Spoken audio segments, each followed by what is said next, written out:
अंडे सर आवाज येत नाही बरं का? नाही नाही येते. हेडफोन किंवा हेडफोन हे करा, डिस्कनेक्ट करून परत करा. एक मिनिट.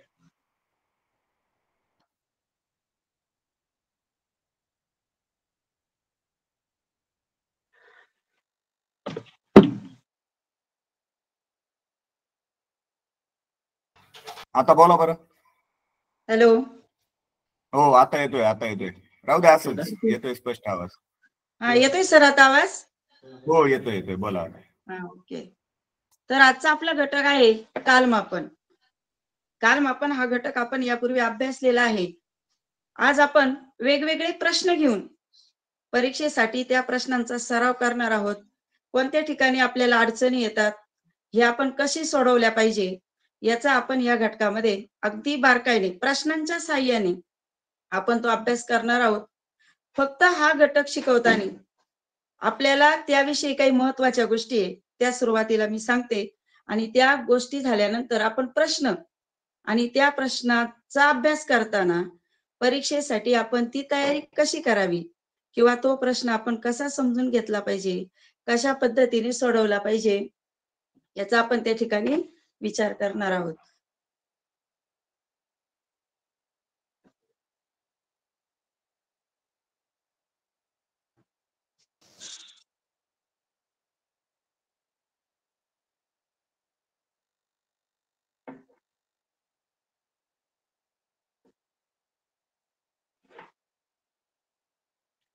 चला बघा, आजचा आपला विषय आहे कालमापन.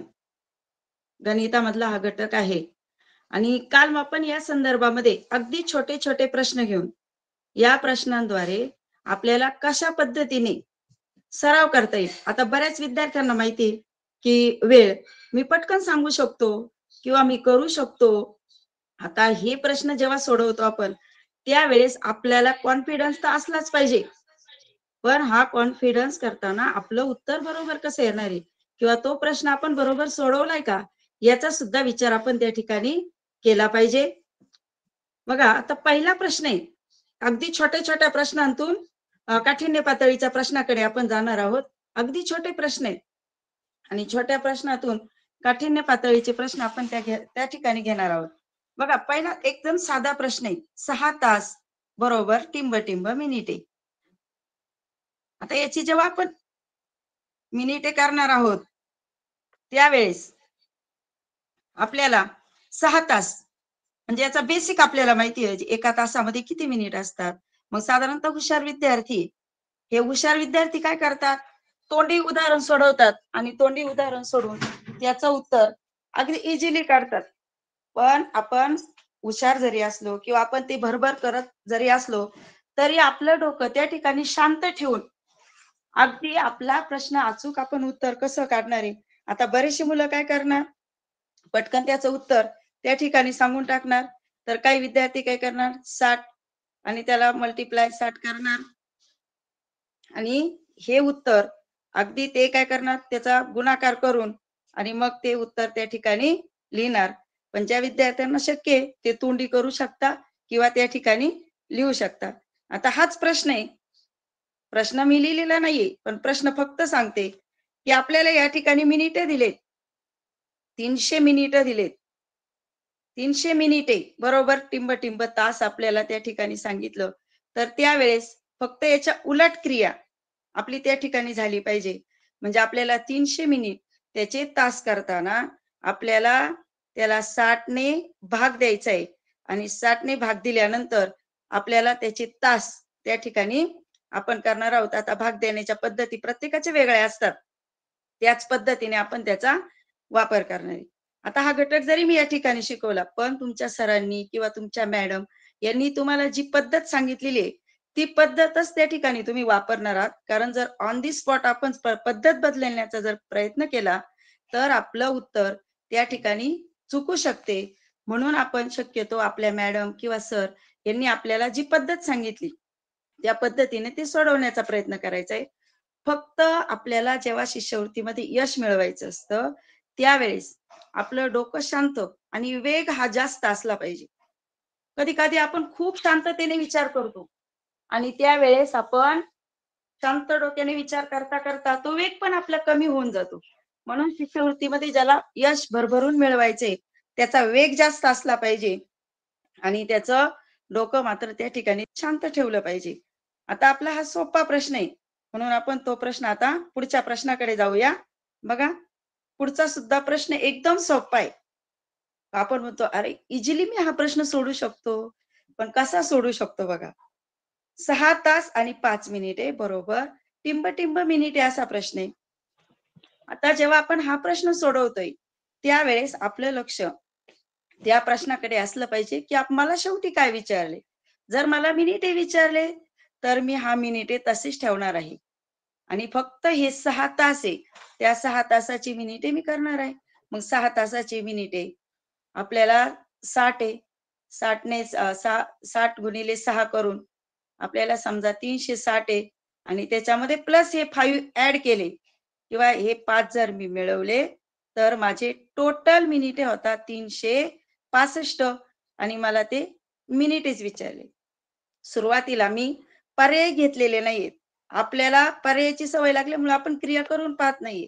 म्हणून सध्या आपल्याला फक्त थोडेसे याच्यापर्यंत तास आणि मिनिटे 1, 2, 3 उदाहरणं फक्त अशी घेणार आहे. नाहीतर तुम्हाला पर्यायाच्याच उत्तर दिले जातील. बघा, पुढचा पण प्रश्न तसाच आहे. फक्त आता ह्या प्रश्नासाठी आपल्याला थोडीशी काठिण्य पातळी वाढणार आहे. हे प्रश्न घेण्याचं कारण फक्त असे प्रश्न आपण कसे सोडवले पाहिजे. कारण आपण साधारणतः प्रश्न वाचतो. 7 तास, 15 मिनिटे बरोबर टिंब तास. आता जर आपण विचार केला, तर मला तास विचारले. तास आहेत. मग आपण बरेच मुलं काय करतात, चला तास विचारले, 7 तास लिहून टाका. पण या ठिकाणी आपल्याला 7 तास लिहिणे अपेक्षित नाहीये, लक्षात ठेवा. आपल्याला हे 7 तास आणि 15 मिनिटे याचं रूपांतर आपल्याला तासामध्ये करायचंय. म्हणजे आपला जो काठिण्य पातळीचा प्रश्न आहे, काठिण्य पातळीचा प्रश्न या ठिकाणी आपल्याला तास करण्यासाठी येतो. मग आता आपल्याला याचे तास करायचे. मग काय केलं पाहिजे आपण? सा साधारणतः याच्यामध्ये 7 तास आहेत. मग 7 तास आपण तसेच ठेवणार आहोत. 7 तासामध्ये बदल नाही करणार.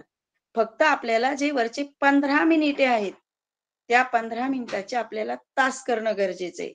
मग ते तास करताना काय केलं पाहिजे? 15/60. मग आता तो भागाकार तुम्ही तुमच्या पद्धतीने करू शकता. 15/60 करून आपल्याला इथं दशांश चिन्हाचा वापर करायचा आहे. म्हणजे दशांश चिन्ह देऊन मग आपण त्याचा वापर करणार आहोत बघा. म्हणजे आपल्याला त्याचे तास करताना भागिले 60 करणं गरजेचं आहे. म्हणजे साधारणतः आपलं जे उत्तर आहे किंवा आपले जे तास येतात, ते आपल्याला दशांश चिन्हामध्ये घालायचे. म्हणजे आपले उत्तर 0.25 तर आपल्याकडे 7 तास आहेत. आपल्याला हे 7 तास आहे. त्याच्यापुढे दशांश चिन्ह देणार आपण आणि वरती आपलं 2.5 किंवा 25 असं वाचन करतो आपण त्याचं. म्हणजे 25 आणि त्याच्यापुढे तास बघा. म्हणजे आपण जेव्हा हे उत्तर तासामध्ये घालणार आहे, म्हणजे मिनिटाचे तास करताना त्याला भागिले 60 केले, तर आपल्याला जो पुढचं उत्तर आहे तास, ते तास त्या ठिकाणी करता येणार आहे बघा. आपलं हे जे उत्तर आहे, तर बऱ्याच मुलांचा तास करता येईल किंवा आपण ते तास करतो कसे, तासामध्ये घातलंय का किंवा त्याचे तास आपले बरोबर झाले का, आपण त्याचा विचार केला पाहिजे. साधारणतः याची एक ट्रिक्स आहे. समजा जेव्हा तुमचे 15 मिनिटे असतात, त्यावेळेस तासामध्ये घालताना दशांश चिन्हाच्या पुढे 2-5 असे येतात. साधारणतः जर 30 मिनिटे असतील, तर दशांश चिन्हामध्ये आपल्याला 5-0, समजा दशांश चिन्हाचं आपण वाचन करतो किंवा 50 शतांश. आणि जेव्हा 45 मिनिटे असतात, तेव्हा साधारणतः आपल्याला 75 म्हणजे 75 शतांश हे दशांश चिन्ह. मग आता आपल्याला 7 आहे, दशांश चिन्ह 15 मिनिटे, 15 मिनिटाला आपल्याला पुढे तास असतात 25 शतांश. म्हणजे आपलं उत्तर 7.25 किंवा 7.25 शतांश. आपल्याला दशांश चिन्हाचं वाचन हे सगळे घटक एकत्र येण्यासाठी कारणीभूत असतात आणि त्याचा आपण तो अभ्यास, सगळे घटक एकमेकांमध्ये समाविष्ट केलेले असतात. बघा साधारणतः पुढचा आता त्याच्या अपोजिट साइडचा प्रश्न आहे, वेगळ्या पद्धतीने. आता तास दिलेत आणि तासाचे आपल्याला तास आणि मिनिटे वेगळे करायचे आहेत. मग तास मिनिटे वेगळे करताना, जसे मिनिटे करताना मी तुम्हाला सांगितलंय की भागिले आपण 60 करतो, तसं आपल्याला आता तास आणि मिनिटे वेगळे करायचे. फक्त आता याची ट्रिक्स आपण वेगळी घेणार आहोत किंवा आपण हे कशा पद्धतीने केले पाहिजे याचा आपण त्या ठिकाणी अगदी बारकाईनं, आता आपली आवृत्ती चालू आहे किंवा रिव्हिजन करतोय आपण, आणि रिव्हिजन मध्ये आपल्याला ज्या डिफिकल्टीज असतात त्या आपण आपल्या शिक्षकांबरोबर शेअर केल्या पाहिजे, त्या समजून घेतल्या पाहिजे. आणि जर आपण व्यवस्थित त्या समजून घेतल्या तर 100% याच्यावर, या घटकावर जो प्रश्न येतो तो आपला कधीही चुकत नाही. म्हणून आपल्याला बघा, आता आपल्याला याचे तास आहेत आणि त्याच्यातले तास आणि मिनिटे वेगळे करतात. काही मुलं खूप स्पीडली करतात, 8 तास आणि 75 मिनिटे. पण आपल्याला याचे तास आणि मिनिटे वेगळे करताना या ठिकाणी जो 8 आहे, हे 8 तास आपले बरोबर येत आहे. फक्त आपल्याला आता काय करायचे, मिनिट.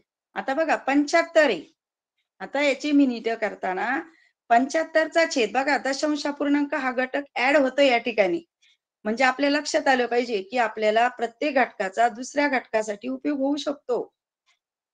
मग आपल्याला हे 75 आहे, त्याचा छेद आपल्याला 100 लिहायचा आहे आणि त्याला मल्टिप्लाय आपल्याला 60 करणार आहोत. बघा भाग देताना आता मी सांगितले प्रत्येकाची पद्धत वेगळी आहे. बघा, 2×5 10, 2×3 6, 5×1 5, 5×1 5, 5×5 25, 15×3 45, म्हणजे 45 मिनिटे. म्हणजे आपल्याला जेव्हा तास दिलेले असतात, दशांश चिन्ह आहे बघा, दशांश चिन्ह देऊन तास दिलेले असतात, त्यावेळेस त्याचे आपल्याला मिनिट वेगळे करताना आपल्याला दशांश चिन्ह काढताना आधी त्याचा छेद लिहिणं गरजेचं आहे. आणि छेद लिहिल्यानंतर त्याला 60 ने मल्टिप्लाय म्हणजे गुणिले करायचे. आणि मग आपल्याला त्याचं उत्तर, म्हणजेच आपल्या याच्यामध्ये येणारे 8 तास आणि 45 मिनिटे. बघा, म्हणजे आपल्या लक्षात आलं पाहिजे की हे वेळ. आता आपल्याला थोडेसे उदाहरण घ्यायचे. जसं आपण सांगितलं होतं मी तुम्हाला, जेव्हा 15 मिनिटे आपण दशांश चिन्हामध्ये घालतो तेव्हा दशांश चिन्हाच्या पुढे 25 म्हणजे 25 येतं. जेव्हा 30 मिनिटे असतात, दशांश चिन्ह घालताना दशांश चिन्हाच्या पुढे 50 असते. आणि जेव्हा 45 हे दशांश चिन्हामध्ये घालताना आपण 75 घेतोय दशांश चिन्हाच्या पुढे. तसं ते काढताना पण एक ट्रिक्स लक्षात ठेवा. जेव्हा 25 असेल तेव्हा 15 मिनिटे येतील, जेव्हा 50 असेल त्यावेळेस 30 मिनिटे येतील, आणि जेव्हा 75 असेल त्यावेळेस 45 मिनिटे. म्हणजे आपला वेळ, म्हणजे हुशार विद्यार्थ्यांसाठी, आता हे क्लासेसमध्ये हुशार विद्यार्थी आहेत बऱ्यापैकी, म्हणजे आपल्याला जास्त वेळ त्यामध्ये देता येणार नाही आणि पटकन आपल्याला त्याचं उत्तर काढता येईल. चला पुढील प्रश्नाकडे जाऊया. आपल्याला जास्तीत जास्त प्रश्नांचा सराव घ्यायचा आहे. बघा, आता हा पुढचा प्रश्न आहे. आता तुम्ही त्याच पद्धतीने करणार आहात, पण आता त्याच पद्धतीने सोडवताना आपल्याला थोडंसं काय करायचंय, पुढे काय विचारले मला, यामध्ये पुढे जर सेकंद विचारले तर मला तासाच्या आधी मिनिट करणं गरजेचं आहे आणि मिनिट केल्यानंतर मग मी त्याचे सेकंद करणार आहे. म्हणजे आपलं लगेच आपल्याला इतक्या फास्ट क्रिया करावी लागणार त्याच्यामध्ये. मग प्रथम आपल्याला 2 तास आहे, हे 2 तास. आता हे दशांश चिन्हामध्ये मी सांगितलंय जेव्हा 25 असतात तेव्हा 15 मिनिटे घ्या. आणि मग आता आपल्याला त्याचे सेकंद करायचे बघा. आधी आपल्याला 2 तासाचे आपले मिनिट किती होतात 120 प्लस आपल्याला त्यामध्ये 15 मिनिट ऍड करायचे, म्हणजे आपल्याला टोटल आपले मिनिट झाले 135 मिनिटे. आणि ज्या वेळेस 135 मिनिटे येतील त्यावेळेस त्याला आपल्याला मल्टिप्लाय 60 ने करायचे, म्हणजे आपले सेकंदामध्ये रूपांतर होणार आहे. साधारणतः गुणाकार करताना आपण हा 0 तसाच घ्या. 6 पंचे 30, 3 सावित्री 18 आणि 3 21, हातच्याले 2, 6 एक 6, 2 8, म्हणजे 8100 सेकंद हे त्याचं उत्तर त्या ठिकाणी अपेक्षित आहे. म्हणजे ह्या प्रश्नाचं जे उत्तर येणार आहे ते 8100. बघा आपण एवढ्या विचारापर्यंत जातोय का? तो विचार आपण करतोय का? कधी कधी आपण घाईघाईमध्ये सेकंद चला 120 अधिक 25 करून टाकतो आणि उत्तर.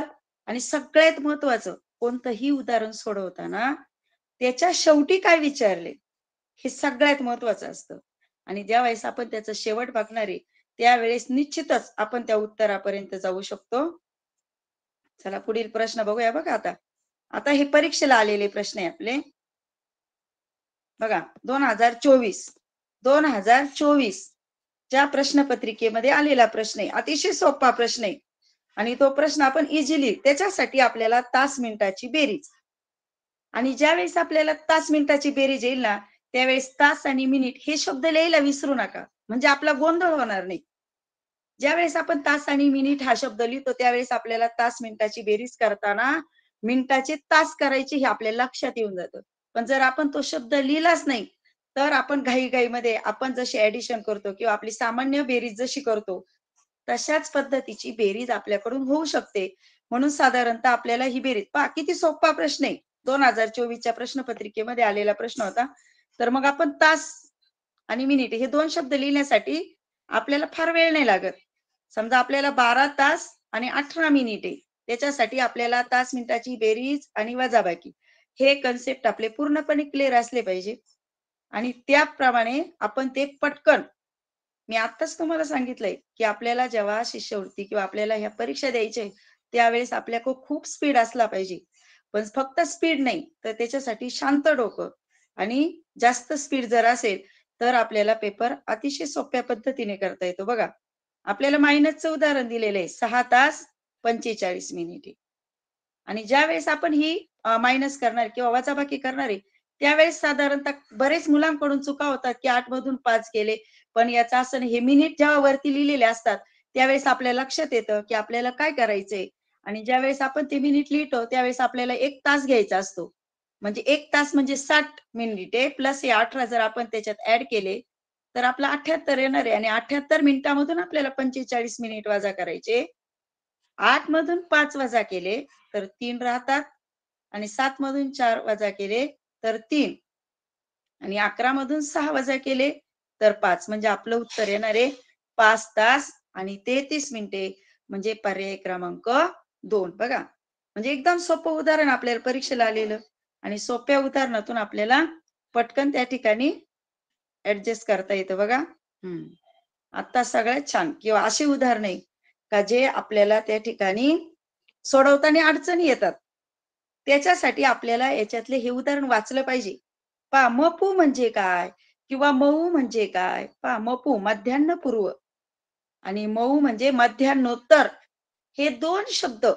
आता उदाहरण आहे 11:20 सुटलेली गाडी मध्यान्होत्तर 4:10 वाजता पोहोचली तर गाडीने किती वेळ प्रवास केला. बघा लास्ट किती वेळ प्रवास केला, एकूण प्रवास आपल्याला काढायचा आहे. तर हा जो गाडीचा प्रवास सुरू होणार आहे तो 11:20 नंतर सुरू होतोय आणि 4:10 ला संपतोय. म्हणजे ज्या वेळेस आपल्याला एक कालावधी मध्यान्ह पूर्व असतो आणि एक कालावधी मध्यान्होत्तर असतो त्यावेळेस आपल्याला जो नंतरचा कालावधी विचारला तो 12च्या पुढे म्हणजे 24 ताशी याच्यामध्ये ती वेळ आपल्याला लिहावी लागते आणि मग त्याचा वेळ काढावा लागतो. बघा इथं 4:10 आहे. मग मला 4:10 12च्या पुढे म्हणजे 24 तास याच्यामध्ये आपण हे करणार आहे, म्हणजे ते होतात 16 तास आणि 10 मिनिटे. 16 तास आणि 10 मिनिटे. आणि मग आपला जेव्हा गाडी सुटलेली वेळ आहे तो त्यातून मायनस करायचा आहे. म्हणजे आपल्याला त्यातला वेळ निघणार आहे. आता याच्यामध्ये 3 ते 4 उदाहरणं वेगवेगळ्या प्रकारचे आपण घेणार आहोत नंतर. काय आपल्याला मध्यान्ह पूर्व दिलाय, मध्यान्होत्तर दिलाय. जर दोन्ही वेळ मध्यान्ह पूर्वचे असले तर काय करायचं? दोन्ही वेळ मध्यान्होत्तरचे असेल तर आपण काय केलं पाहिजे? या गोष्टी आपण त्या ठिकाणी बारकाईने बघणार आहे. त्याच्यासाठी आपली चाणाक्ष नजर त्या ठिकाणी पाहिजे. आणि पटकन आपण मग बघा आता तास मिनिटाची मायनस तर आपल्याला येतेच आहे. आपल्याला 10 मधून 20 मिनिटं कट नाही करता येते. मग आपण 1 तास घेणार आहोत आणि 1 तास म्हणजे 60 आणि हे 10 70 झाले. मग आपण त्याची मायनस करणार आहोत आणि मायनस केली तर आपल्याला आपलं उत्तर इझिली मिळणार आहे. आता ते उत्तर सुद्धा आपल्याला मिनिटात विचारलंय की तासात विचारलंय हे सुद्धा त्या ठिकाणी आपण बारकाईने बघणार आहोत. म्हणजे आपलं उत्तर आलं 4 तास आणि 50 मिनिटे म्हणजे आपला पर्याय क्रमांक 2. बघा त्या पुढील उदाहरणांकडे आपण जाऊया. अगदी आपण त्या उदाहरणांचा अभ्यास केलेला आहे बारकाईने. फक्त ते उदाहरण वाचन केलं पाहिजे आणि त्यातल्या ज्या महत्वाच्या गोष्टी आहे त्याच्या खाली आपण रेषा ओढायला शिकलो पाहिजे. आपला पेन असतो हातामध्ये, प्रश्नपत्रिका आपलीच असते आणि ते उदाहरण केले तर आपल्याला परत परत वाचण्याची गरज येत नाही. बघा आरतीने 3 तास 15 मिनिटे प्रवास केला. रेल्वेने प्रवास केला. 4.5 तास तिने बसने प्रवास केला आणि 75 मिनिटाचा प्रवास मोटरसायकलने केला. तर एकूण किती वेळ प्रवास केला? आता एकूण किती वेळ प्रवास करला म्हणजे आपल्याला प्लस करायची माहिती म्हणजे आपण त्याची बेरीज करणार आहोत. पण बेरीज करताना आपण त्या गोष्टीच्या म्हणजे कटाक्षाने पाळल्या पाहिजे ही बेरीज आपल्याला कशी करायची. बघा आपल्याला तास आणि मिनिटे शब्द मी मुद्दाम लिहा असं म्हटलं कारण आपला गोंधळ होत नाहीये. म्हणजे 3 तास आणि 15 मिनिटे प्रवास तिचा रेल्वेने झालेला आहे. 4.5 तास. आता इथं गोंधळ करू नका. 4 तास आणि 30 मिनिटे आणि 75 मिनिटाचा प्रवास तिने मोटरसायकलने केलेला आहे. आणि एकूण प्रवास आहे म्हणजे आपल्याला त्याची ऍडिशन करायची. म्हणजेच आपल्याला त्याची बेरीज करायची. मग बेरीज करताना आता याची बेरजेची सुद्धा आपल्याला तास मिनिटाची बेरीज आपण कशी करणार आहोत हे आपण आधी पाहिले. 5 आणि 5 10 त्याच्यानंतर 120. फक्त आता इथं गोंधळ करताना डायरेक्ट हे एक हातचं घेऊ नका. पहा हे मिनिट 120 आले. ह्या मिनिटाचे आपल्याला तास करणं गरजेचं आहे. म्हणजे आपल्याला जो काठिण्य पातळीमध्ये येणारा प्रश्न आणि काठिण्य पातळीचा प्रश्न या ठिकाणी दिलेला आहे आणि तो प्रश्न आपल्याला त्या ठिकाणी घ्यायचा आहे. म्हणजेच आपल्याला 120 मिनिट आले. 120 मिनिटाचे 2 तास होतात. म्हणजे आपले आणि तो आपल्याला 2 तास 2 तास म्हणजे आपले किती आले 9 तास. पहा एकूण तिनं तो प्रवास केला तो 9 तासाचा प्रवास झालेला आहे. म्हणजेच आपला पर्याय क्रमांक 4.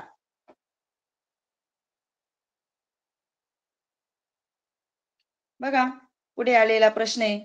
हा सुद्धा आपल्याला 2023 साली आलेला प्रश्न आहे. म्हणजे बघा परीक्षेला दिलेले प्रश्न खूप सोपे असतात आणि ते प्रश्न फक्त आपण काय केले पाहिजे आपण पटकन आपल्या लक्षात आलं पाहिजे. समजा हा प्रश्न मला दिलाय 6 तास 40 मिनिटे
थोडी तांत्रिक अडचण आलेली आहे, सर्वांनी वाट बघावी.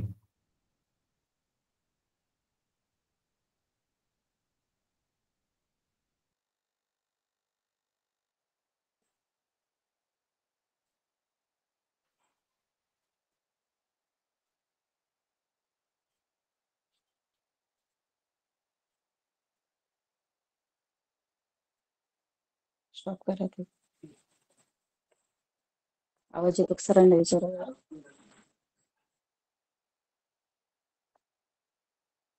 येतोय मॅडम, आवाज येतोय. हा येतोय येतोय. Okay okay. बघा, तर आपले 75 मिनिट आहे.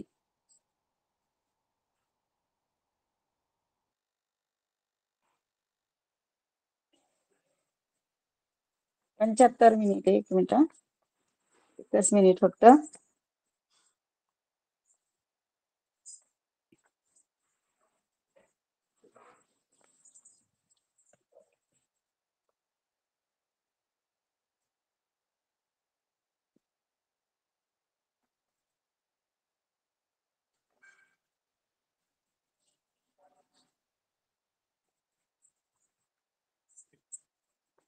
चला बघा, 75 मिनिट आहे.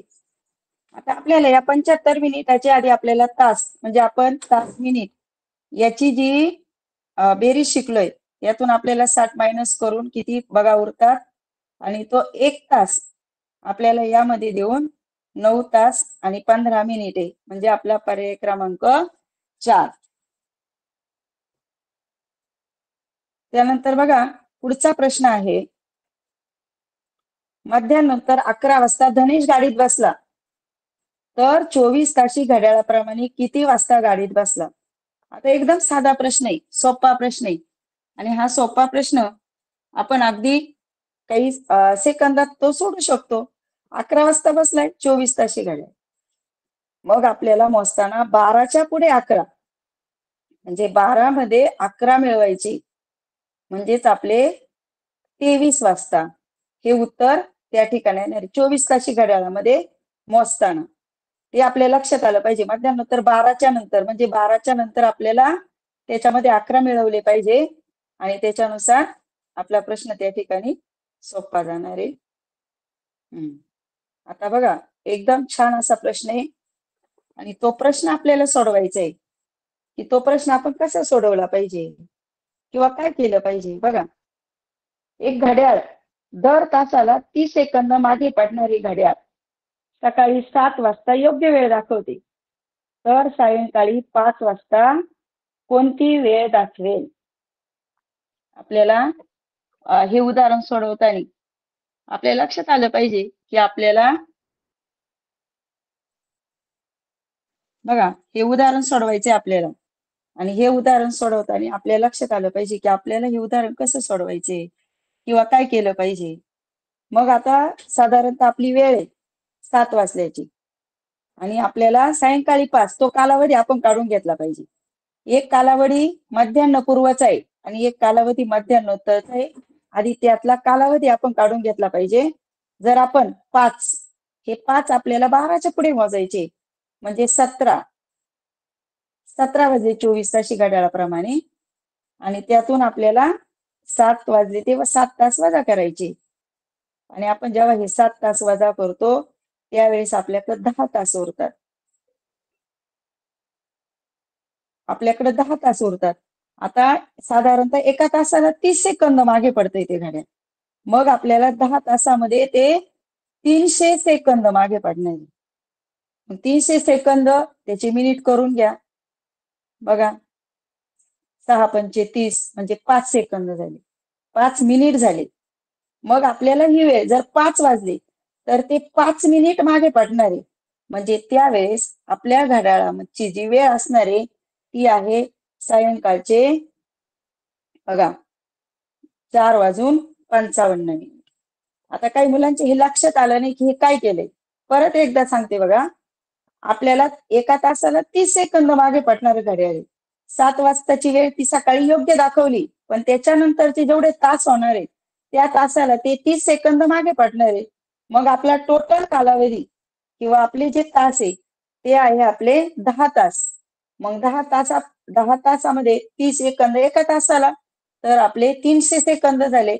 आणि हे 300 सेकंद त्याचे आपण मिनिट केले तर 5 मिनिट, म्हणजे त्या 10 तासामध्ये ते 5 मिनिट पाठीमागे पडणार आहे. म्हणजे त्याच घड्याळामध्ये आपली जी वेळ आहे ती 4 तास म्हणजे 4:55 अशी राहील. बघा पुढचा प्रश्न आहे. आता साधारणतः हा जो प्रश्न आहे, हा प्रश्न आपल्या याच्यावरच आहे, मध्यान्ह पूर्व आणि मध्यान्होत्तर. म्हणजे आपण त्याला हे करणार कसे, किंवा ती शाळा किती वेळ भरणार आहे. आता हा सोपा प्रश्न आहे. सकाळी 7:10 वाजता भरलेली शाळा 12:40 सुटते, तर शाळेचा एकूण कालावधी म्हणजे तिची आपली मधली वेळ त्या ठिकाणी काढायची आहे. आणि ती मधली वेळ काढताना आपल्या लक्षात आलं पाहिजे की आपल्याला आता मध्यान्होत्तर जरी असला तर 12:40चा वेळ आहे, आणि त्याच्यातून आपल्याला 7:10 साधारणतः तास मिनिटे नाववरती द्याच, म्हणजे आपल्याकडून गोंधळ होणार नाही. आणि याची मायनस करताना बघा, आता आपल्याला 40 मधून 10 मिनिटे आपले मायनस होतात, म्हणून आपल्याला 1 तास उसना घ्यायची गरज नाहीये. म्हणजेच आपलं उत्तर आहे 5 तास आणि 30 मिनिटे. आता ह्या तास मिनिटामध्ये बघा, उत्तर काढताना किंवा उत्तर आपण जेव्हा घेतो त्यावेळेस ते उत्तर कसं काढलं पाहिजे, किंवा उत्तर काढून काय केलं पाहिजे हे आपल्या लक्षात आलं पाहिजे. हे उत्तर आपण कसं काढलं पाहिजे, किंवा काय करून हे उत्तरापर्यंत आपण गेलो पाहिजे, हे सगळ्यात महत्वाचं आहे. बघा, ते एक थोडासा वेगळा प्रश्न आहे की हा वेगळा प्रश्न आपल्याला किती वाजता पोहोचेल किंवा काय केलं पाहिजे. आता ह्या प्रश्नाला मात्र आपल्याला एकदम बारकाईने उत्तर दिलं पाहिजे. बरोबर. समजा आपले 2 तास आहे. बघा प्रश्न कसा आहे, 2 तासामध्ये 90 किमी अंतर धावणारी बस सकाळी 10:20 निघाल्यावर 225 किमी अंतरावरील गावी किती वाजता पोहोचेल. म्हणजे आपल्याला हा प्रश्न थोडासा बघा अंतर दिलेलं आहे, आणि त्या अंतराच्या नुसार आपल्याला ती किती वाजता पोहोचणार हे पाहिजे. मग साधे 2 तासामध्ये 90 किमी जाते. बघा, आता थोड्याशा ह्या गोष्टी आपण थोड्या बारकाईने बघायचे की 2 तासामध्ये ती बस 90 किमी. आता याची सुद्धा पद्धत बऱ्याच मुलांना थोडीशी वेगळी असेल. आता मी माझ्या पद्धतीने करते बघा. म्हणजे 2 तासामध्ये 90 किमी, तर मला 225 किमी अंतर जाण्यासाठी किती वेळ लागेल. साधारणतः तो वेळ जर मी काढला तर माझ्या लक्षात येईल की मला त्या ठिकाणी किती वेळ लागणार आहे, किंवा तो वेळ मी कसा काढला पाहिजे. मग आपण त्याचा तिरकस गुणाकाराने घेऊया, किंवा त्या वेळेचं आपण थोडस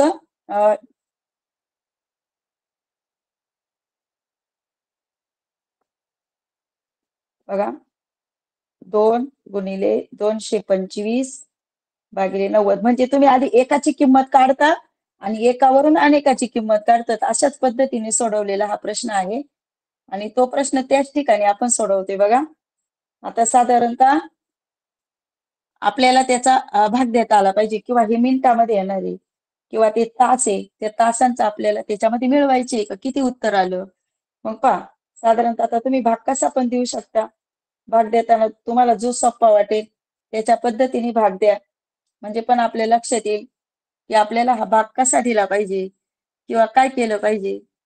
त्या भाग देताना आपला गोंधळ होणार नाही याची आपण काळजी घ्यायची. बघा, साधारणतः 5 भाग देऊ आपण. 5 एक 5, 4 उरले आहे की नाही. 4 उरले नंतर 5 8 40, 5 चोक 20, 2 उरले 5 5 25. आपल्याला साधारणतः याच्या पद्धतीने भाग देता येतो. 2 एक 2, 2 9 18, 9 एक 9, 9 5 45, म्हणजे 5 तास उत्तर आलं आपलं त्या ठिकाणी. 5 तास. मग आता हे 5 तास आपल्याला 10:20 आहे. बघा, आपली जी वेळ आहे 10:20 आहे, त्याच्यामध्ये आपल्याला हे 5 तास मिळवायचे. हे 5 तास मिळवताना आपल्या लक्षात आलं पाहिजे की आपल्याला हे 5 तास कसे मिळवायचे. बघा, आपलं उत्तर आलं 15 तास 20 मिनिटे. पण आता आपण जर पर्याय पाहिले तर पर्यायामध्ये आपल्याला हे 24 तासची घड्याळाची वेळ आलेली आहे, आणि आपल्याला 12 तासची घड्याळामधली वेळ जर घ्यायची असेल तर आपल्याला 12च्या पुढे मोजलं पाहिजे. 12 13 14 15, म्हणजे 3 तास आणि 20 मिनिटे. किंवा काही मुलं काय करतील, यातून 12 वजा करतील, यातून 12 वजा केले तरी चालेल किंवा पुढे मोजून लिहिलं तरी चालेल. म्हणजेच आपलं उत्तर येणार आहे 3 तास आणि 20 मिनिटे. बघा पर्याय क्रमांक 3. म्हणजे साधारणतः काही प्रश्न असे असतात का त्याच्यामध्ये आपल्याला एकापेक्षा जास्त क्रिया कराव्या लागतात आणि त्या क्रिया करून आता हे उदाहरण काही विद्यार्थ्यांनी काय केलं असतं बघा, म्हणजे त्यांनी 1 तासाची वेळ काढली असती आणि त्याच्यावरून 225 तास काढले असते. तर पण तिरकस गुणाकाराने किंवा आपल्याला त्या पद्धतीचा वापर करून आपण पटकन त्या ठिकाणी काढू शकतो. बघा पुढचा प्रश्न आहे. आता हा जो प्रश्न आहे त्या प्रश्नाला आपल्याला 2 वेळ कशा काढायचे किंवा हा प्रश्न आपण कसा सोडवला पाहिजे. बघा अंजलीने सकाळी 8 वाजून 8:40 वाजल्यापासून दुपारी 12:20 वाजेपर्यंत शिलाई काम केलं. दुपारी 2:50 वाजल्यापासून सायंकाळी 5:30 पर्यंत भरत काम केले. तर तिने एकूण किती वेळ काम केले. आपल्याला माहिती एकूण वेळ काढायचे म्हणजे आपल्याला त्याची प्लस करायची. पण आता यातले 2 वेगवेगळे वेळ आपल्याला या ठिकाणी काढता आले पाहिजे. ही वेळ कशी, ही वेळ आपण काढून घेतला पाहिजे. तर सकाळची वेळ तिची 8:40 तिने 12:20 शिलाई काम केलं. मग ती वेळ आपण काढू शकतो 12:20 आणि त्याच्यातून आपल्याला 8:40 आहे की नाही. साधारणतः आपल्याला हा वेळ काढायचा आहे की तिने किती वेळ त्या ठिकाणी तिचं जे काम आहे मग तो वेळ जर आपण काढला तर आता आपल्याला आली तास मिनिटाची वजाबाकी म्हणजे आपल्याला 11 आहे. साधारणतः इथं 80 आहे. आता 80 कसे आले हे तुम्हाला माहिती झालंय. 1 तास घेतला म्हणजे 60 मिनिट घेतले आणि त्या 60 मिनिटामध्ये हे 20 ऍड केले म्हणजे 80 झाले. म्हणजेच आपला तिनं जे काम केलेलं आहे त्याची जी वेळ आहे ती 3 तास आणि 40 मिनिट आहे.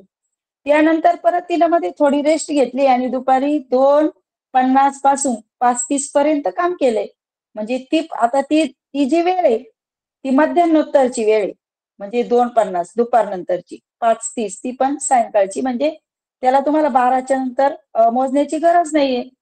म्हणजे साधारणतः 2 तास 50 मिनिटं याची मायनस करून घ्या. आता या ठिकाणी आपल्याला मात्र 60 मिनिटे घ्यावी लागतील म्हणजे 90 आणि 90 मधून आपले 50 जर आपण वजा केले तर तो कालावधी आहे 2 तास 40 मिनिटं. म्हणजे पहिला शिलाई कामाचा कालावधी झाला 3 तास 40 मिनिटे आणि भरत कामाचा कालावधी झाला 2 तास 40 मिनिटे. त्याचे ऍडिशन करा. बघा त्याची जेव्हा आपण ऍडिशन करतोय त्यावेळेस आपले मिनिट आणि तास याच्याकडे लक्ष असू द्या. म्हणजे आपल्याला यातून 60 मायनस केल्यानंतर इथं 20 राहतील आणि आपल्याला 1 तास त्याच्यामध्ये ऍड करायचंय म्हणजे 5 तास आणि 20 मिनिटे. 3 तास आहे नाही का. म्हणजे आपले 6 तास आणि 20 मिनिटे. 6 तास आणि 20 मिनिटे म्हणजेच आपला पर्याय क्रमांक 4. बघा आता याच्यामध्ये आपल्याला 2 वेगवेगळे कालावधी त्यामध्ये काढून घ्यायचे होते आणि ते 2 वेगवेगळे कालावधी काढल्यानंतर मग आपल्या लक्षात आलं की आपल्याला तिचा एकूण वेळ काढायचा आहे. तिने मध्ये जो वेळ होता तो आपल्याला त्या ठिकाणी काढण्याची गरज नव्हती. बघा प्रश्न आहे एकदम छान असा प्रश्न आहे. शांततेने वाचायचा. फक्त वेग आपला जास्त असला पाहिजे. सोमवारी मध्यान्नोत्तर 4:20 सुटलेली गाडी मंगळवारी मध्यान्हपूर्व 11:40 पोहोचली तर गाडीने किती वेळ प्रवास करत होती. आता बऱ्याच मुलांच्या डोक्यामध्ये हा विचार येतो. सोमवारी सुटलेली गाडी आहे, मंगळवारी पोहोचली. फक्त आपल्याला थोडासा वेळ, आपल्याला मध्यान्होत्तर कधी सुरू होतं आणि मध्यान्हपूर्व कधी सुरू होतं. बघा या 2 गोष्टी या ठिकाणी आवर्जून आपल्या लक्षात आल्या पाहिजे. मध्यान्हपूर्व हा कालावधी रात्रीच्या 12 नंतर सकाळी म्हणजे दुपारी 12 पर्यंत असतो आणि दुपारी 12 नंतर रात्रीच्या 12 पर्यंत हा मध्यान्होत्तर कालावधी असतो. मग आता सोमवारी म्हणजे मध्यान्होत्तर आहे म्हणजे दुपारनंतर निघालेली हे आपली आणि मध्यान्हपूर्व 11:40 पोहोचली तर गाडीला किती वेळ.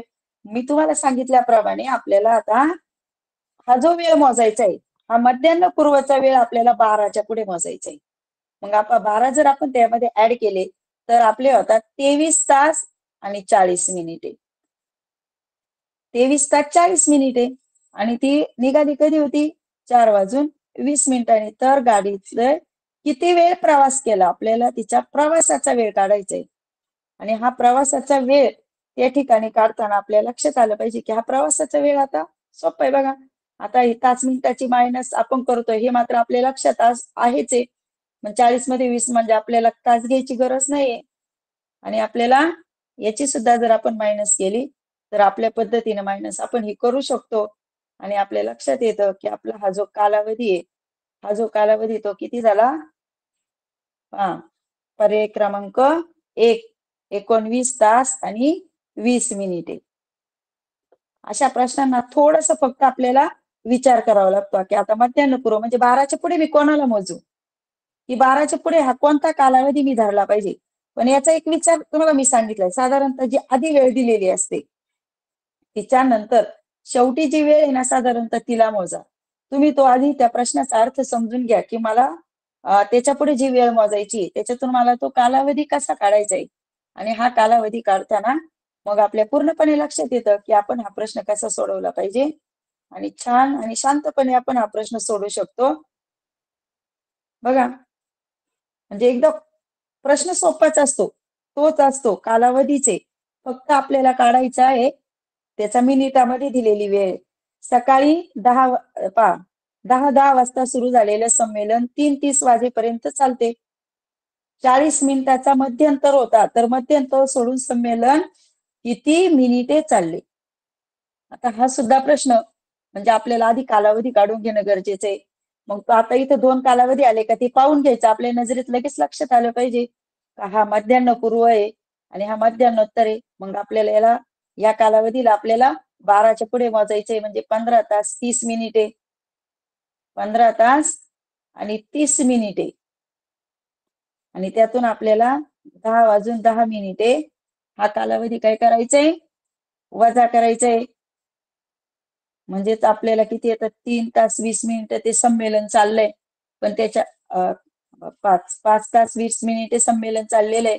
पण त्याच्या 40 मिनिटाचा आपण ब्रेक घेतलेला आहे. म्हणजे ते 40 मिनिट सुद्धा आपल्याला या ठिकाणी मायनस करावे लागतील, वजा करावे लागतील. म्हणजेच आपल्याला यातून ते 40 मिनिटे जेव्हा आपण ते वजा करून घेणार आहे त्यावेळेस आपल्याला त्या ठिकाणी बघा इथं आता तास मिनिटाची मायनस आहे. म्हणजे आपला कालावधी जो निघणार आहे तो 4 तास आणि 40 मिनिटे. पण आपल्याला उत्तर मिनिटामध्ये काढायचंय फक्त. मिनिटे हा कालावधी दिलेला आहे. मग आता आपण आधी सुरुवातीला पाहिलेलंच आहे की आपल्याला या तासाची 6 चोक 24 साधारणतः 240 मिनिटे. आणि त्याच्यामध्ये हे 40 मिनिटे ऍड करा किंवा 40 मिनिटे जर आपण त्या ठिकाणी मिळवले तर आपला जो वेळ आहे म्हणजे आपले जे मिनिट आहे ते 280 मिनिटे. म्हणजेच आपला पर्याय क्रमांक 2. पर्याय क्रमांक 2 म्हणजे या ठिकाणी फक्त तास आणि मिनिटामध्ये वेळ नव्हती, आपल्याला डायरेक्ट मिनिट मध्ये वेळ ती देणार होते. कधी कधी हीच वेळ आपल्याला तासामध्ये सुद्धा विचारतात. समजा आपल्याला 4 तास 40 मिनिटे, मग आपल्याला हे सुद्धा तासामध्ये घालता आले पाहिजे. मी तुम्हाला आता सांगितलं की आपण तासामध्ये कसे घालू शकतो. आपल्याला तासामध्ये घालताना तुम्हाला हे दशांश चिन्ह काढायचंय त्यावेळेस त्याचा छेद लिहिला पाहिजे आणि त्याला मल्टिप्लाय 60 केलं पाहिजे. आणि मग तुमच्या पद्धतीने ती वेळ तुम्ही किती मिनिटं होतात म्हणजे तासामध्ये. एकच प्रश्न आपण किती वेगळ्या पद्धतीने त्याचा विचार करू शकतो. म्हणजे आता इथं मिनिट विचारले, मिनिट लिहिले, तास विचारले, तास सांगता आले पाहिजे. त्याचे सेकंद विचारले, सेकंद सांगता आले पाहिजे. त्याचे तास मिनिटामध्ये विचारले, तास मिनिटामध्ये सांगता आले पाहिजे. कधी कधी आपल्याला मिनिटाचाच कालावधी विचारला तर मिनिट पण कालावधी आपल्याला त्या ठिकाणी सांगता आला पाहिजे. जसा प्रश्न तसं उत्तर. आता पुढचा एकदम सोपा प्रश्न घेतलाय. कधी कधी अवघड प्रश्नांमध्ये आपण सोप्या प्रश्नांकडे दुर्लक्ष करतो आणि म्हणून आपल्याला हा सोपा प्रश्न आहे मिनिटाचे. तास आणि मिनिटे आपल्याला वेगळं करायचे. तास आणि मिनिटे करताना आता बऱ्याच मुलांना माहितीच आहे की आपण तास आणि मिनिटे वेगळे करताना आपल्याला अडचण येत नाही. तास मिनिटे कशी करतो? साधारणतः आपल्याला 750 त्याला भागिले आपण 60 करतो आणि 60 केल्यानंतर मग आपण त्याला भाग देतो किंवा आपल्याला त्याचा भाग द्यायचाय की आपल्याला याचा भाग कसा दिला पाहिजे. साधारणतः आपल्या लक्षात येतं की आपल्याला हे कसं करायचंय किंवा काय केलं पाहिजे. मग आपण त्याला भाग देऊन घेतल्यानंतर साधारणतः कधी कधी आपण भाग देताना 0 कट करतो, पण तास मिनिटाची जेव्हा आपण भागाकार करतो शक्यतो काय करा, तो 0 कट करण्याचा प्रयत्न करू नका. कधी कधी उरलेले ते मिनिट घेताना आपल्याला अडचण येते. समजा आपण इथं मिनिट घेतले, दशांश चिन्ह दिलंय, पण पुढचे मिनिट आपल्याकडून विसरून जातात. म्हणून शक्यतो हा जो अट्टहास आहे की आपण 1 0 कट करून भाग दिला, ते कसं खूप हुशार मुलं का जे त्या ठिकाणी ओळखू शकतात की मी असा भाग दिला तरी माझा बरोबर आहे, कट न करता 12 हे 12 तास आले आणि हे 30 आपले मिनिटे उरलेत. म्हणजेच आपलं जे उत्तर आहे ते आहे 12 तास आणि 30 मिनिटे.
आवाज येत नाही मॅडम, आवाज.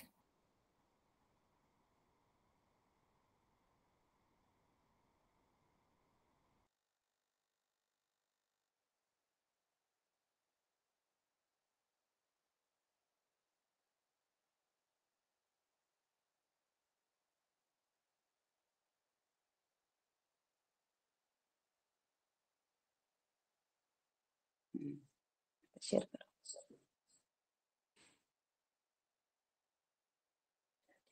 एक मिनिट.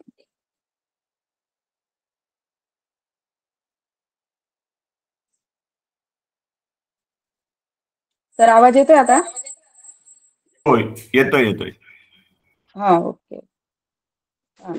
सकाळी 7:30 वाजता पुण्याहून निघाली आणि 11:15 वाजता मुंबईला पोहोचली. तर वेळ, आता एकूण वेळ काढायचा आहे, पण हा जो एकूण वेळ आहे तो सुरुवातीचा आहे, मध्यान्ह पूर्वचा वेळ आहे.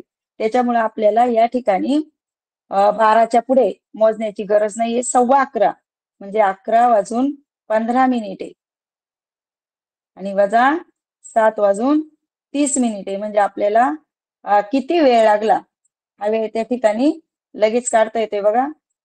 तास आणि मिनिटे म्हणजे आपल्याला वजाबाकीची तर आपल्या कल्पना आहेच आहे, म्हणजे आपल्याला याची मायनस करून घ्यायची आहे. म्हणजे 3 तास आणि 45 मिनिटे एवढा वेळ त्या रेल्वेला त्या ठिकाणी लागला. म्हणजे आपला पर्याय क्रमांक 2. बघा पुढचा प्रश्न आहे, 9 तास 35 मिनिटांमधून किती वजा करावेत म्हणजे बाकी 2 तास 42 मिनिटे येईल. आता हा सुद्धा प्रश्न आहे, म्हणजे आपण सोडवलेला आहे, तो प्रश्न आपण इझिली सोडू शकतो. आता जर आपण तास मिनिटाचे विचार केला तर बऱ्यापैकी आपल्याला प्लस मायनस याचाच विचार त्या ठिकाणी करावा लागतो. म्हणजे 9 तास 35 मिनिटांमधून किती वजा करावे म्हणजेच आपलं उत्तर. आता साधारणतः हे मांडताना थोडासा विचार करायचा आहे. 9 तास 35 मिनिटे याच्यामधून किती वजा केले म्हणजेच आपलं उत्तर 2 तास आणि 42 मिनिटे असं उत्तर आहे त्या ठिकाणी आपल्याला. म्हणजे त्याचं उत्तर आपल्याला त्या ठिकाणी काढायचंय, किती वजा केले म्हणजे त्याचं उत्तर त्या ठिकाणी. तर साधारणतः वजाबाकीचा नियम या ठिकाणी लक्षात ठेवायचा आहे. जर वजाबाकीमध्ये नंतरची संख्या विचारलेली असली तर आपण त्याची मायनस करतो, म्हणजे आपल्याला मायनस करायची 9 तास 35 मिनिटे वजा 2 तास आणि 42 मिनिटे याची त्या ठिकाणी आपल्याला वजाबाकी करून घ्यायची आहे. आता वजाबाकीचा आपल्याला 60 अधिक 35 करा. 60 अधिक 35 केले का 95. समजा ज्या ठिकाणी आपल्याला तोंडी शक्य नाही त्या ठिकाणी आपण बाजूला करून घेऊया 95 आणि मग आपल्याला त्याची मायनस करायची बघा. 5 53 8 आणि 6 तास 53 मिनिट आहे की नाही. 6 तास 53 मिनिटे म्हणजे आपला पर्याय क्रमांक 2 या ठिकाणी येणार आहे. चला पुढील प्रश्नाकडे आपण जाऊया. प्रश्न साधाच आहे, म्हणजे फार असा हे नाही का हा प्रश्न फार बदललेला नाहीये. फक्त आपल्याला तो शांत डोक्याने सोडायचे बघा. 5 तास 35 मिनिट आणि 15 मिनिट आणि 35 सेकंद. टोटल शेवट जो आहे ना तो सेकंद आहे आपल्याला. मग आपल्याला आता या ठिकाणी आपलं जे उत्तर येणार आहे ते आपल्याला थोडस सावधानतेने किंवा व्यवस्थित केलं पाहिजे. पहिले तासाचे मिनिट करा, म्हणजे आपल्याला 60 गुणिले 5 करायचे, म्हणजे आपल्याला 300 मिनिट आले आणि 300 मिनिट मध्ये 15 मिनिट ऍड करायचे, म्हणजेच आपल्याला 315 मिनिट या ठिकाणी आपले आलेले आहेत. आता आपल्याला ह्या 315 मिनिट त्याचे आपल्याला सेकंदामध्ये जायचे. 315 मिनिटाच्या आधी सेकंद करून घेणार आहोत आपण. आता ह्या क्रिया तुम्ही वेगाने करू शकता, काही अडचण नाही तुम्हाला. 6 पंचे 30, 3 3 9 सावित्रिक 18. आता समजा आपल्याला हे उत्तर 18,900 सेकंद आणि अजून 35 सेकंद त्याच्यामध्ये ऍड करायचे आणि 35 सेकंद जर आपण ऍड केले तर आपला पर्याय क्रमांक बघा 81,935 म्हणजे पर्याय क्रमांक 1. पण ह्या क्रिया तुम्ही स्वतः व्यवस्थित शांततेने केल्या तरच आपल्याला त्या ठिकाणी जमणार आहे. त्यानंतरचा आपला पुढचा प्रश्न आहे बघा.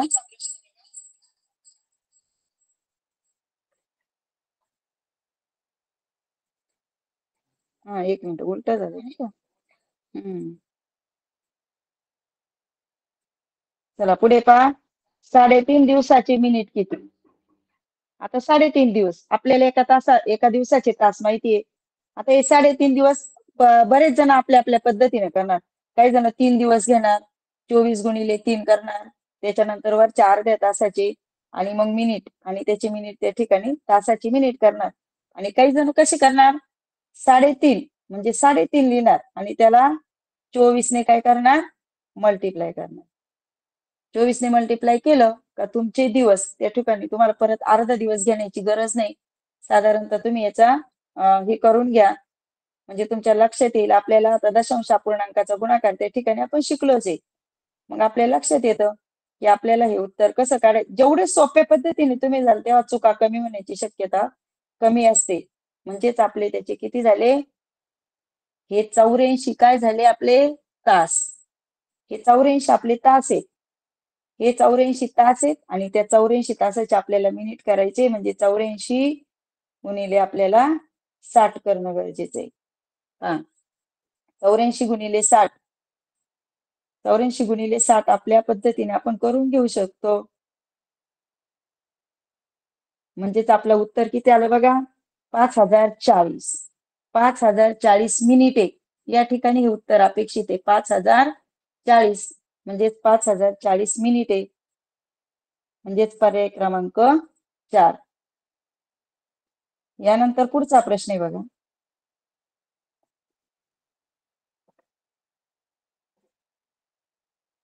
पुढचा प्रश्न आहे 65 आठवड्याचे तास किती. 65 आठवडे. आता याचे तास विचारले. 65 आठवडे एका आठवड्याचे हे करायचे, म्हणजे 65 आठवडे त्या ठिकाणी दिलेले, म्हणजे आपल्याला 65 आठवड्याचे दिवस आणि दिवसाचे तास साधारणतः या पद्धतीने आपल्याला जर आपण गेलो तर आपल्या लक्षात येतं की किती तास किती मिनिटं. आता साधारणतः हे तुम्ही हा प्रश्न सोपा आहे तर आपण हा प्रश्न आता तुम्ही सोडवा. त्याचा पुढचा एक प्रश्न घेणं गरजेचं आहे. वेळ संपत आलेली आहे म्हणून त्या प्रश्नाकडे मी जाते. थोडस लिहिताना माझ्याकडून हे झालेले. आता मिनिटे हे हा प्रश्न मला सांगणं गरजेचं आहे आणि तो प्रश्न मी त्या ठिकाणी सांगते. थोडस वेळेचा आपल्याला तो प्रश्न झाला पाहिजे.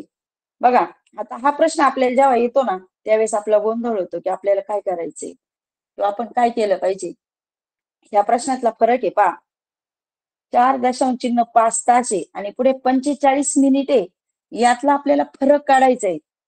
आता या दोन ठिकाणी इकडं तास आहे आणि इकडं मिनिट आहे, म्हणजे ते त्याला ऍड नाहीये. मग आपल्याला हे मांडताना आपला झालेला विषय किंवा मी जे सुरुवातीचे उदाहरण तुम्हाला सांगितले त्याचा या ठिकाणी उपयोग करायचा आहे आपल्याला, की सुरुवात आपण कशी केली किंवा सुरुवातीचा प्रश्न मी कसा घेतला आणि सुरुवातीचा प्रश्न त्या ठिकाणी घेतल्यानंतर त्याची आता यातला फरक काढायचा आहे. प्रश्न सोपा वाटतो पण हा प्रश्न बऱ्याच वेळा आपल्याकडून त्याची चूक होऊ शकते. मग पहा आता साधारणतः आपल्याला 4 आणि दशांश चिन्ह 5 आहे, म्हणजे साधारणतः हे किती आहे, हा अर्धा भाग आहे, म्हणजेच 4 तास आणि 30 मिनिटे. 4 आणि ज्याला समजा हे मिनिट कळाले नाही तर त्याला सोपी पद्धत आहे, याचा छेद लिहा आणि त्याला गुणिले 60 करा, म्हणजे मग तुम्हाला त्याचे 30 मिनिटे लगेच 5 + 30 मिनिटे. जरी आपण विसरलो की अर्धा तास आहे, हा अर्धा तास घेताना काय होतंय, माझे मिनिटं विसरतात तर त्याचा छेद लिहा, त्याला गुणिले 60 करा म्हणजे तुमची मिनिटं येतील. अधिक यातला फरक आहे म्हणजे आपल्याला 45 मिनिटे, त्यातला फरक आहे म्हणजे आपल्याला 45 मिनिटे त्यातून मायनस करायचे. 45 मिनिटे जर आपण मायनस केले बघा 30, म्हणजे आपल्याला साधारणतः इथे 90 म्हणजे 45 आणि 3 तास आणि 45 मिनिटे. आता 3 तास 45 मिनिटे उत्तर आले, पण तुम्ही जर पर्याय पाहिले तर पर्यायामध्ये सगळे तासामध्ये उत्तर आहे. म्हणजे आता बरेच मुलं काय करणार, 3 तास आणि 45 मिनिटे, म्हणजेच आपला पर्याय क्रमांक 3 वर ते लगेच त्यांचा पर्याय क्रमांक 3 होऊ शकतो. लक्षात ठेवा. म्हणजे आपल्या लक्षात आलं पाहिजे की आता हे जे उत्तर आहे हे मला जे काढायचे, मी काढलेलं उत्तर माझं बरोबर आहे, पण जर ते मला तासात घ्यायचे तर आपण सांगितल्याप्रमाणे सुरुवातीला मी सांगितलंय जेव्हा आपल्याला 3 तास आणि 45 मिनिटे, बघा 3 तास आणि 45 मिनिटे म्हणजे माझे 3 तास तर ठरलेले, 3 तास येणार आहे, 3च्या पुढे मला दशांश चिन्ह द्यायचे. फक्त हे 45 तासामध्ये घालताना तो घड्याळाचा पाऊण भाग आहे, मग तो जेव्हा आपण 100 मध्ये किंवा तुम्ही हे करता त्यावेळेस त्याला 75 म्हणजे 3 तास 75, 3.75 म्हणजे 7-5 आपण वाचन करतो, म्हणजे आपला याचा पर्याय क्रमांक 1 या ठिकाणी कसा आहे, बरोबर आहे की नाही. याचा पर्याय क्रमांक पहा, हे उदाहरण फार गरजेचं आहे की त्या ठिकाणी आपण ते उदाहरण घेतलं पाहिजे. म्हणजेच आता आपल्याकडं आपला वेळ संपतोय, फक्त आपल्याला तास आणि मिनिट याच्यामध्ये आपल्याला जो हे करायचंय किंवा आपला जो टायमिंग आहे त्याचा अभ्यास आपण कसा केला पाहिजे. तासाचे मिनिट करा, मिनिटाचे तास करा. आता आपला हा सराव चालू आहे, म्हणजे तुमचा सराव आधी भरपूर झालेला आहे, तुम्ही सोडू शकता. फक्त आपल्याला त्यामध्ये काय विचारलंय याचा आपण त्या ठिकाणी बारकाईने अभ्यास करणार आहे. आणि जर तुम्ही बारकाईने अभ्यास केला तर कालमापन या घटकावरचा प्रश्न या ठिकाणी चुकत नाही. साधारणतः आता हे 2 प्रश्न राहिलेले ते तुम्ही प्रश्न त्याच्यामध्ये हे करून घ्या आणि त्याचा चांगल्या पद्धतीने अभ्यास करा, का जेणेकरून कालमापन या घटकावर आपल्याला कुठल्याही प्रकारची अडचण येणार नाही. आता आपला वेळ त्या ठिकाणी संपलेला आहे म्हणून आपण थांबणार आहे. उद्या आपण दिनदर्शिका आणि कालमापन, दिनदर्शिका आणि कागदकाम या 2 घटकांचा सराव घेणार आहे. तेव्हा आजच्या दिवसापूर्वी ते आपण या ठिकाणी थांबूया. तुमची सगळ्यांची या ठिकाणी म्हणजे या तासाला तुम्ही जे जे घेतलंय त्याचा चांगली प्रॅक्टिस करा आणि आता आपण या ठिकाणी थांबूया. धन्यवाद पाटोळे मॅडम. जिल्हा परिषद प्राथमिक शाळा कानिकनाथ वस्ती येथे कार्यरत असलेल्या पाटोळे मॅडम यांनी मिशन आरंभच्या पहिल्या टप्प्यातही जे गुणवत्ता यादीतील विद्यार्थी आहेत त्यांना मार्गदर्शन केलेले होते, तसेच आता दुसऱ्या टप्प्यातही त्या मार्गदर्शन करत आहेत. उद्या पुन्हा तासिका, उद्या पुढची तासिका ठीक 7 वाजता होईल. तासिका संपली असे मी जाहीर करतो.